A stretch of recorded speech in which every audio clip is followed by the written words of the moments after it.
We are just days away from entering stage 3 in Ontario's reopening plan. Let's check in with Burlington Mayor Marianne Mead-Ward to see how the city is getting ready. Ready for step 3? I am ready. My We all hair are. is ready. My face is ready. I was just in Cura. Did you notice? You look great, Bob. Oh, You look thanks for awesome. noticing. That's my salon, by the way. So I have to fend off people to get my stylist that I love. So Yeah, I'm just maybe we have the kidding. same one. Who knew? Yeah, She's awesome. yeah. Yeah. Every dollar's on the screen now. Yeah, so exactly. last night, so aren't you on summer vacay? Last night was the last council meeting. You're on hiatus with council meetings. We have a full day regional council meeting, but yes, you're right. For the next 6 weeks, there are no city committee or council, regional council, or boards and committees meetings. So I can actually do the rest of my job, which is, emails and meeting with constituents and all that good Catching stuff. up on So stuff. I'll be trying to catch up, yeah, and do a bit of work around the house, which has suffered. Well, it looks fantastic behind you. Thank you. Well, this 4 square feet here, whatever I'm sitting in, looks awesome, but I'm not showing you the rest You should of do it. interior design segments for us. Happy to. Last night it was unanimously decided that going forward you'll continue on with a hybrid of in-person and virtual council meetings. Yeah, we're asking our staff to report back in the fall about what a return to in chambers and bringing the public back in chambers. But we would know that some of the public will want to stay remote. It's just so convenient for people to be able to dial in. So that hybrid we think is necessary. But we've all experienced over the last year and a half the downsides of technology. And when your connection doesn't work or you miss key things going on in a meeting. So I know that there are people wanting to get back in person. I really am looking forward to seeing my colleagues face to face and members of the public when we can bring them in. It's going to be a slow transition, though. It's not going to be overnight. Everybody's back in and there's 100 of us in council chambers. And that's similar to across the greater Toronto area because, I've talked to my fellow mayors. Most are continuing with a hybrid model at least till the end of the year. Okay, anything exciting from the 9,000 pages of minutes from last night? Well, actually, there's some great things. We're actually having our staff report back on the possibility of an election rebate program.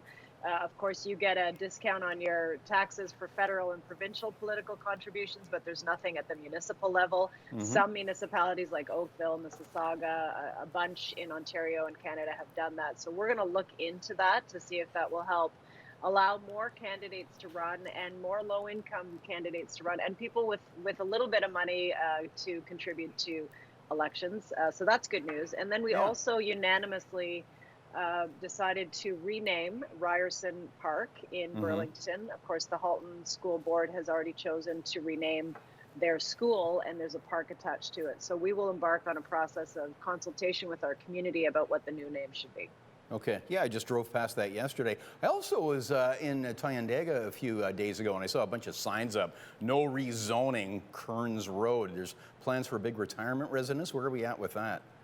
So there's a plaza there. I used to live right up the street from it for many years. It was our first home in Burlington, so I know it well. And there's a proposal for a 4-story retirement facility on that site, so redeveloping the plaza. And I believe there was some commercial being proposed, but there are concerns, obviously, in the neighborhood about traffic and the scale of the proposal. So our staff are reviewing that. It'll come to us in the fall for a recommendation and a decision by council. Okay. So we're still early days. Yeah, there's been questions about the Holland Park Gardens Gallery, the former, empty lot now. Big plans for that, and not everybody on board with it, but there's not much you can do about that, right? There's no restrictions in what goes in there. So back in the day when the official plan was put in place, they only ever envisioned, 2 or 1-story commercial properties. And so there are no height restrictions in our old plan. And so this application came along. It's almost 40 stories, 37 and other varying heights, 7 towers on the site. When we did our interim control bylaw to study the GO station and Burlington downtown, we discovered that there was no height restriction.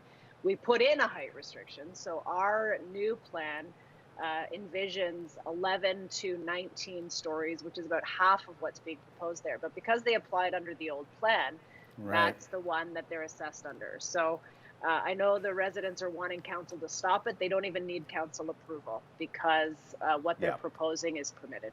Okay. I guess, though, as far as the location, it does fit within your density plans. It sure does. I mean, we definitely want to see a multi-story high-rise in that area at all three of our GO stations. And so the question is, what's the scale and how does it function and what are the other Yeah. amenities? And it can't just be about a bunch of condos. It has to be community amenities, park space, and some of that is envisioned in the plan.